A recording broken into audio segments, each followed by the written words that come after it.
Hey students, in this short video, we're going to be fixing up just a couple of final things, getting our shed ready to turn in for class. You can tell that I finished up all of my cabinets, and I did add in a big table in the center of my shed. Feel free to add in other components or other pieces of furniture as you would like. First thing we're going to do is we're going to fix up this wall. This wall actually isn't set to be the correct style of wall. We can see that if we go into view and we click on our 3D view. You can see that when that wall is selected, it is gray. If you can't see the wall when you go to 3D view, just feel free to click through the different corners of your shed. So we got to fix this to be the correct wall. You can do this from your 3D view by going to the edge of the wall and selecting it, or you can do this from your floor plan and selecting the wall from here.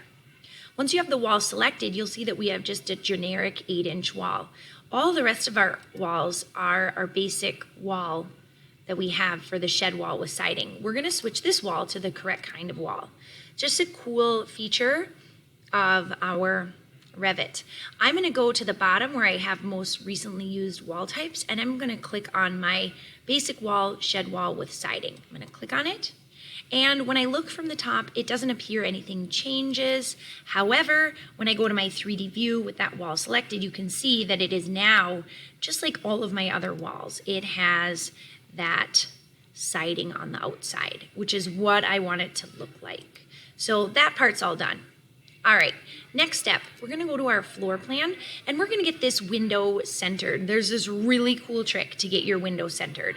What we're gonna do is select the window, and then we're going to select the dimensions that we added in. Now that we have our dimensions added in, you can see that they're not equal. So I'm going to click on this set of words right here that says not equal, and I'm going to click on it, and then these words come up. I'm going to click again, and boom. Look at it, moved my window, so it's now centered. If yours were already at 6 feet on each side, awesome, but if they're not, I want you to do that. Now I'm going to take my mouse, I'm going to go to the center, and I'm going to pan over so I can focus on my door, because my next step is to center in my door. My door is way off to the side, and I want to move it into the corner, because when we have doors, we typically put them in a corner so they swing to a wall. So we're going to move in this door.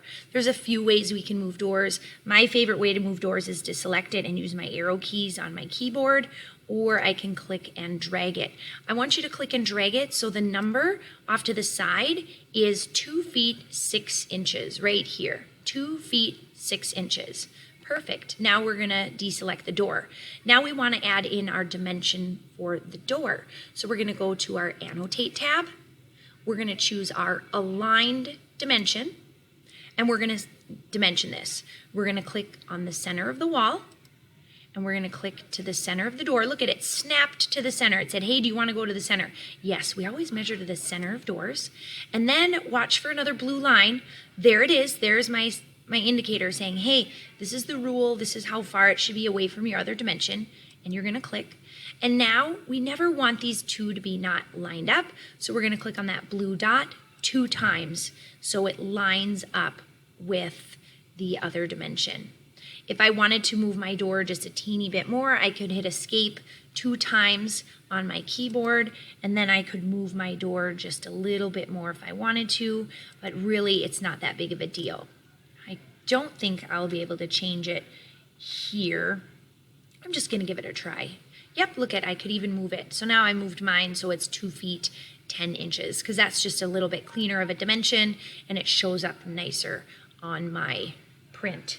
I'm going to click on this button right here, and it will zoom to widescreen. I can see scrolling in that all my dimensions are in. I have my window dimensioned, I have the length and the width of my shed dimensioned, and I have my door dimensioned at 2 feet 10 inches. Be sure to save your work with a quick Control S, and that's where you're going to screenshot for this particular assignment.